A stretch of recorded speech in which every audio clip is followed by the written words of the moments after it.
Most of my adult life has been spent hauling reefers up and down highways. Grocery loads, meat, frozen stuff. Nothing glamorous, nothing dramatic. The hum of the unit becomes background noise after your first year. By your 10th, it's practically a lullaby. Back in 2018, I was parked behind a warehouse in Memphis, waiting on a 5 a.m. dock appointment.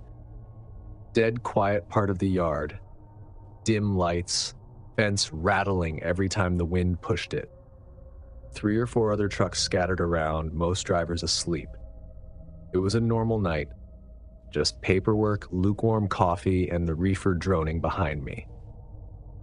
Around 1 a.m., I started hearing something that didn't fit. At first, it blended into the hum, like radio interference.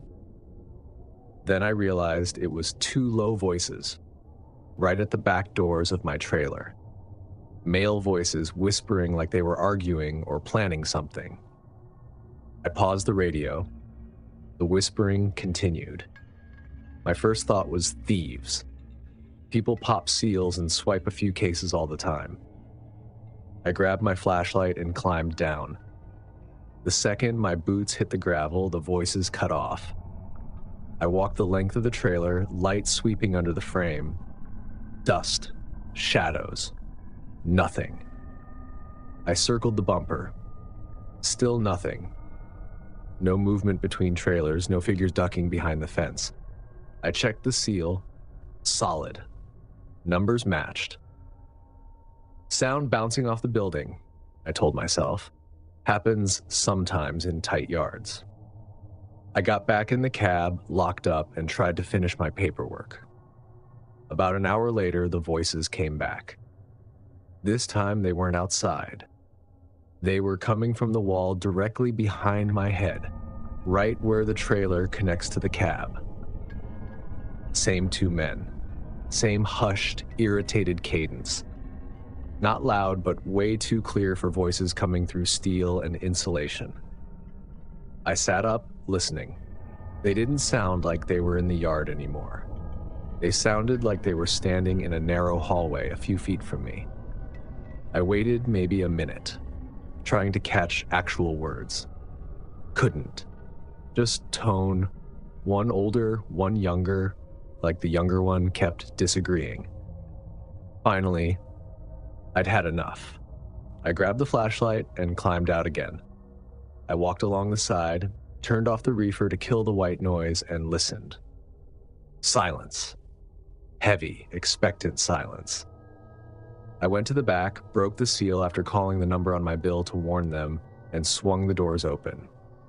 Empty trailer. Cold air drifting out. Nothing else. Still, I climbed inside, walked the length of it, checked corners and walls, stomped the floor. No hollow spots, no hiding places, no footprints. I closed the doors and locked them again, and as I reached for the reefer controls, the whispering started again. This time, it wasn't near the trailer. It was floating across the lot, between the rows of trucks, moving slowly, like the speakers were pacing. Same 2 voices, drifting through the shadows, tone rising and falling like they were debating something I wasn't supposed to hear. I stood there with my hand on the unit, not moving, listening. The voices faded after maybe 10 seconds. No footsteps, no door slams, no tires crunching. Just gone.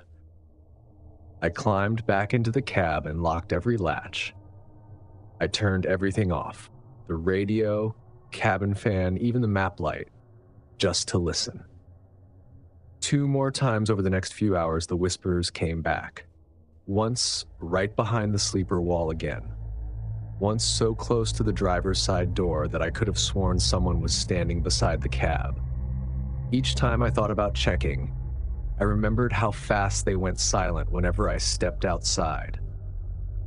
By the time sunrise showed up, I felt wrung out, drained, like the night tugged something out of me. When the warehouse opened, I walked over to check in. The The security guard at the gate was in a decent mood, so I mentioned it. Half joking, half testing his reaction. Thought I had people messing around my trailer last night, I said. Heard them a few times, never could spot them. His grin dropped a little. What time? Between 1 and 3. He pulled up the yard camera, the one pointed at the back row where my truck was staged. Grainy feed, but good enough to recognize people. He rewound to around the time I first heard the whispering. At first, it was just my truck. Then 2 figures appeared at the edge of the frame. 2 grown men walking toward the back of my trailer. And the weirdest part? Everything in the frame was clear. The fence, the logos on the trailers, the gravel. But their faces were blurred. Not like someone hid their identity, more like the camera couldn't focus on them no matter how still they stood. We watched them circle the bumper, lean close to the doors. The guard rewound and played it again, frowning harder each time. A few seconds later in the feed, I stepped out of my cab with my flashlight, alone. They weren't there when you came out, he said quietly. We've had complaints like this before. He didn't qualify the word complaints, and I didn't ask. I drove away after unloading, but that morning stayed glued to the back of my mind. Not because I thought the men were ghosts or anything Hollywood like that. It was the way the whispers kept tracking me. Outside, inside, then drifting across the lot like they were circling. It was the way their voices stopped the second I opened the door. It was the way the camera tried to show them and didn't. Now, whenever I shut down behind a warehouse, I sit for a minute with the radio off, just listening. Because I learned something that night. Sometimes the dark doesn't need footsteps to let you know you're not alone.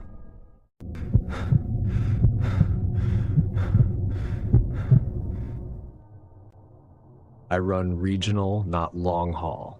So yeah, lots of quick stops, gassing up, sipping coffee that tastes like burnt wishes, and getting back on the highway.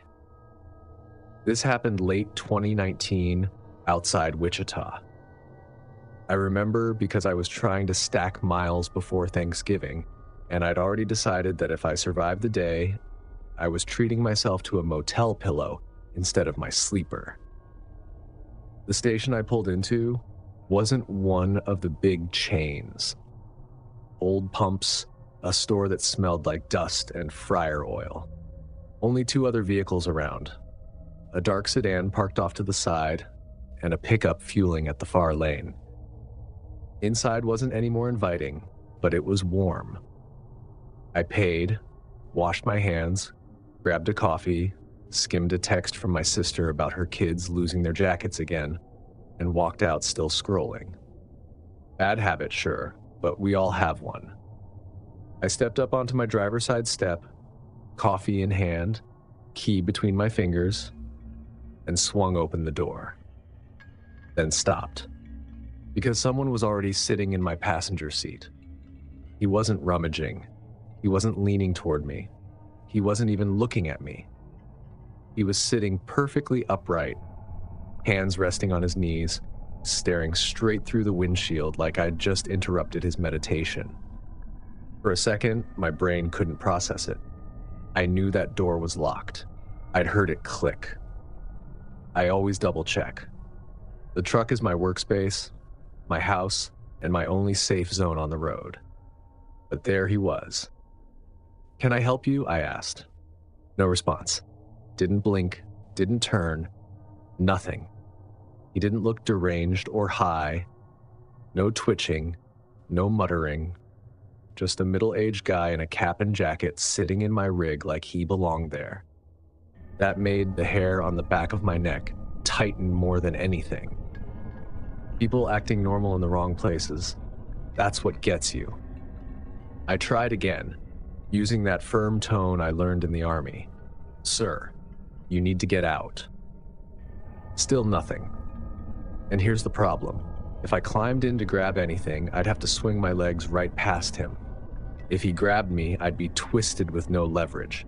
He could get me into the sleeper before I even yelled. So I stepped back down as calmly as I could, shut the door, and walked straight back to the store. Inside, I told the cashier, "There's a man sitting in my truck. Passenger seat. I didn't let him in."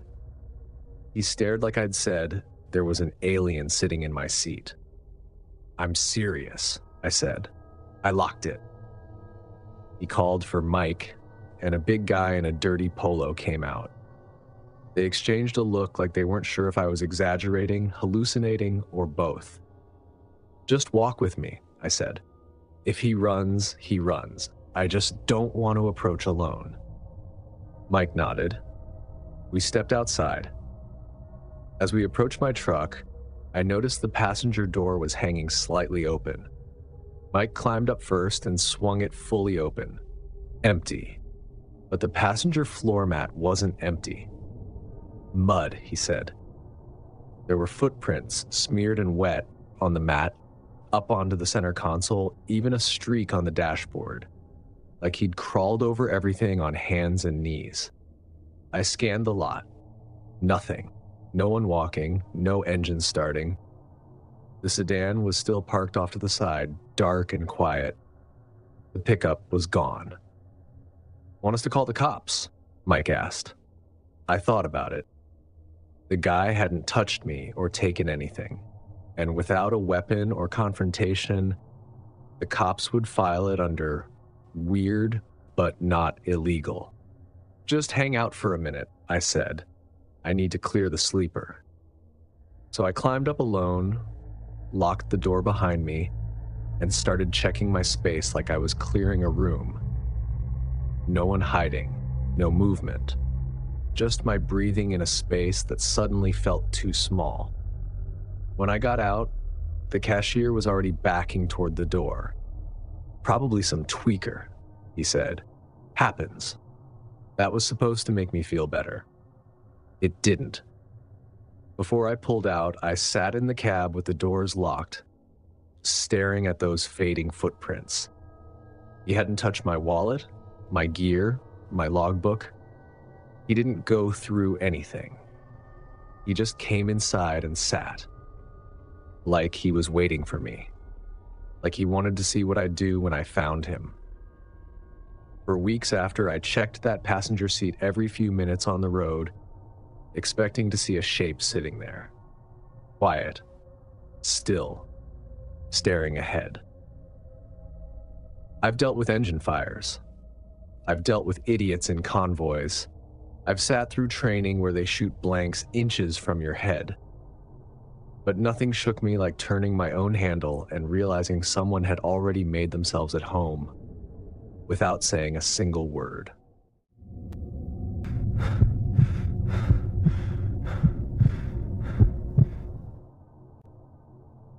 My rig's been mine long enough that I know it completely. Every strap, buckle, and the rattles it throws when the weather flips. When you're an owner-operator, you don't just drive your trailer. You memorize it. It's your livelihood, your responsibility, and sometimes the only thing out here that actually makes sense. This run was simple.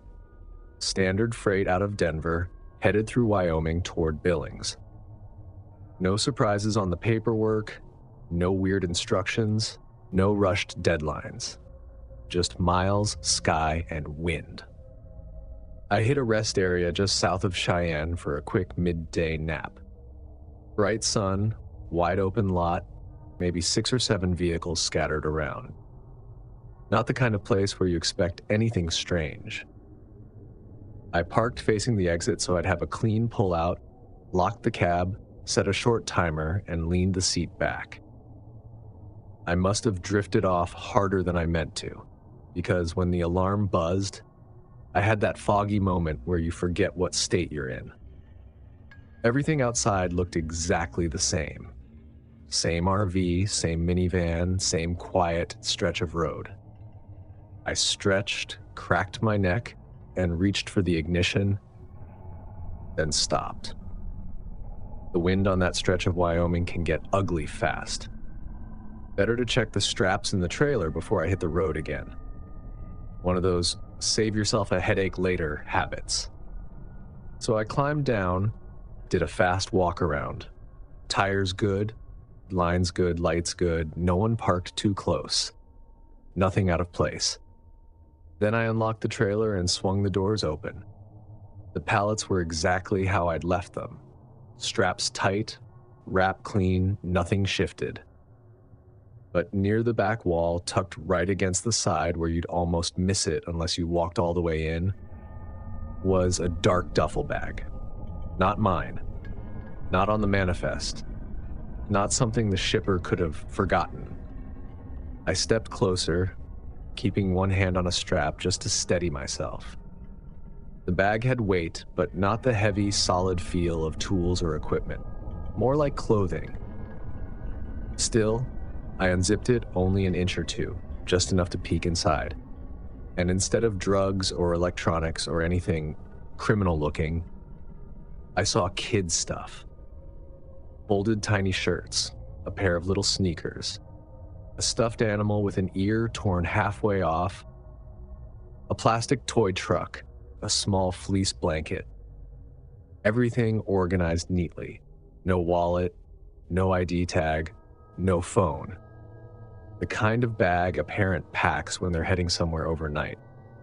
But stuffed into my trailer, in the middle of a random rest area? No. I zipped it back up and stepped away like the thing was wired.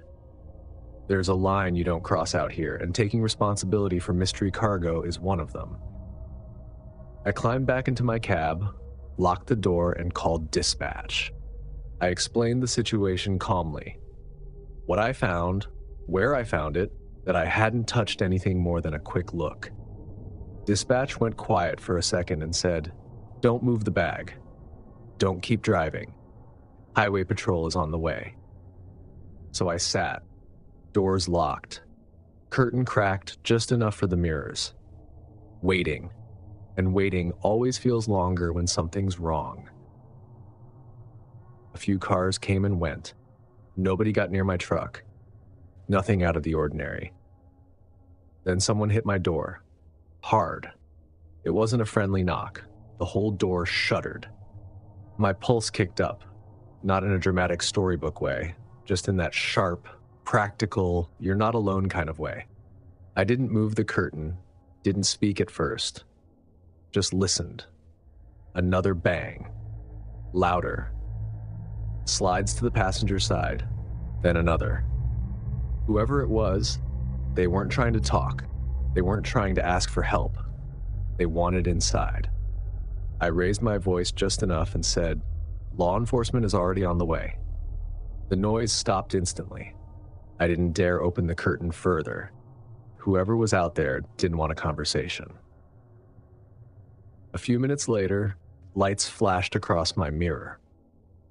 Only then did I unlock the door and climb down.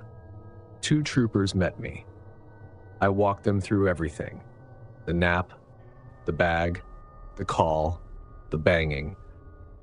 We went to the trailer together. One trooper standing wide, hand near his holster. I unlocked the doors and swung them open. The bag was gone. The pallets were untouched. Straps exactly the same tension as before. The troopers looked at each other before they looked at me. They asked their questions. Did I maybe move it? Did I see anyone near the trailer? Did someone park close, then leave? I answered everything honestly. Then one of them said, "We've seen cases like this. People stash a bag in a trailer, wait for the driver to stop, and come back for it. Sometimes it's drugs, sometimes personal items from a burglary. Sometimes it's worse." And then he added the part that actually stuck. They usually follow the truck until they get the chance. Whoever knocked on my cab had been watching long enough to care that I'd found the bag. They filed a report and cleared me to go. but I wasn't the same driver climbing back into that seat. Not after realizing someone had gotten close enough to my trailer, maybe close enough to me, to stash something without being seen, then bold enough to hit my door to reclaim it. I pulled back onto the highway with both locks down and my eyes checking the mirrors every few seconds. And even now, years later, I change a couple things about how I work. I lock the cab even for a 2-minute stretch. I walk the whole rig before and after every stop. And I open the trailer like I'm expecting company, because one time I basically was. People think we just haul freight, but that day, somebody tried to make me their mule, and they cared enough about that bag to come back for it in broad daylight. Whoever they were close enough to touch my door. And that's the part I still think about.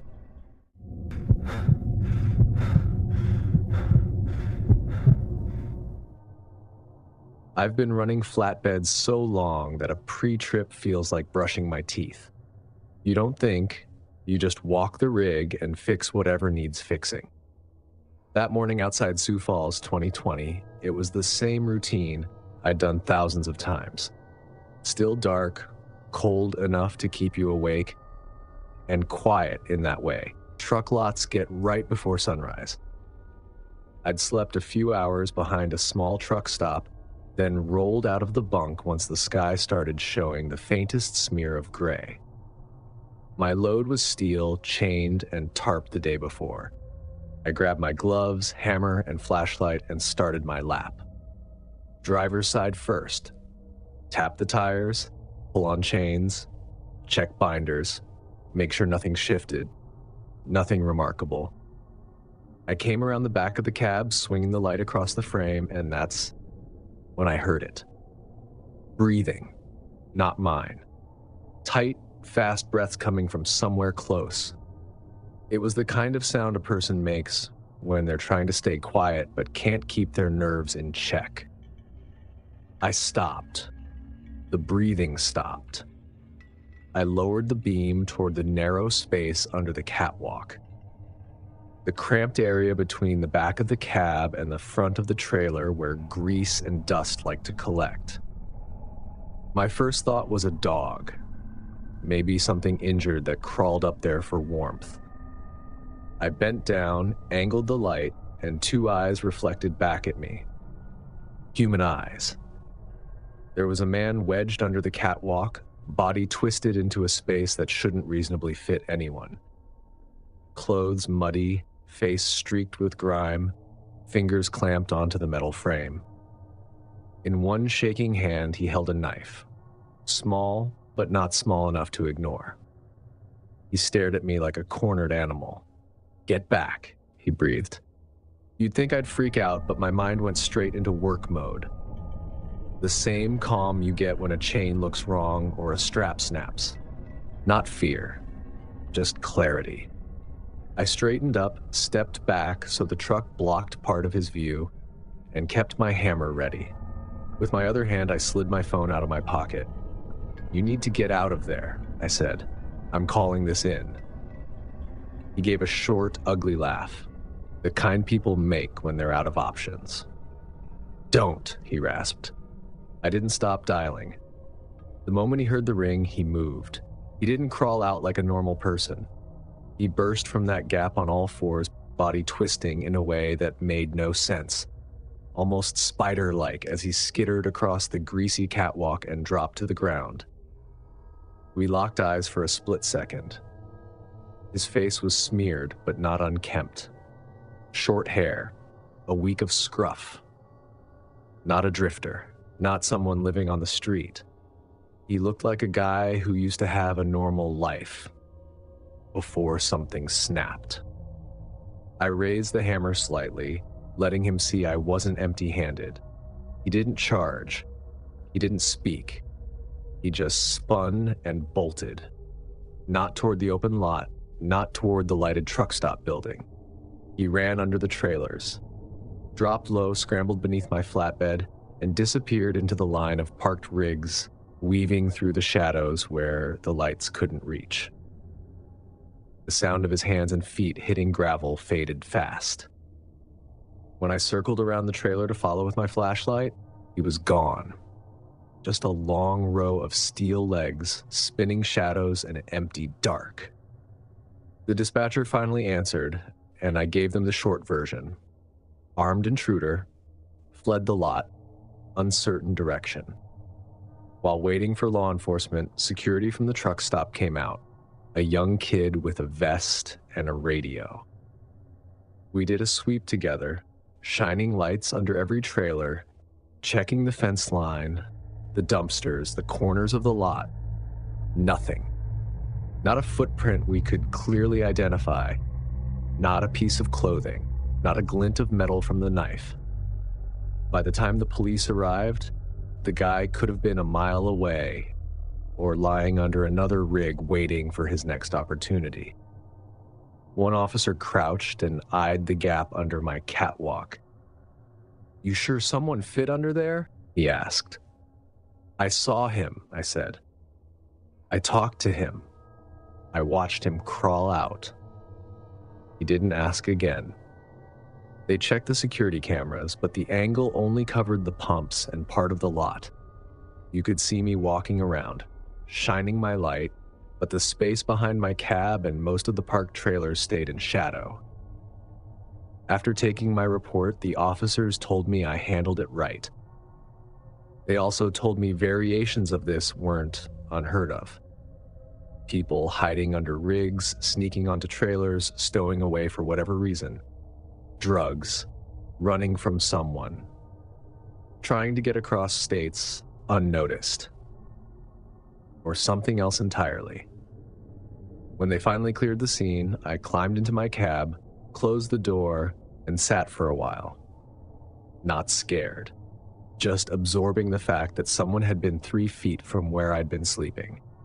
Not outside the truck, in it, hidden right in the machinery of it. Every driver knows the load can kill you if you get sloppy. Chains snap, coils roll, tarps catch wind, but none of that feels personal. None of it watches you from the shadows while you sleep. This did. Since that morning, my pre-trip has a new first step. Before chains, before tires, before anything else, I take my hammer and bang on the metal under the catwalk. Hard. Then I shine my light into every gap big enough for a body. Then under the trailer, behind the axles, everywhere someone could wedge themselves if they were desperate enough. Guys laugh when they see me do it, right up until I tell them this story. Then, the next morning, I hear them banging on their own rigs too. Flatbed work is dangerous, but it's the kind of danger you sign up for. Loads, weather, road conditions. Those are things you can prepare for, but the stranger hiding inches from your sleeper, you can't plan for that. You can only check for it every single time. And trust me, after Sioux Falls, I do.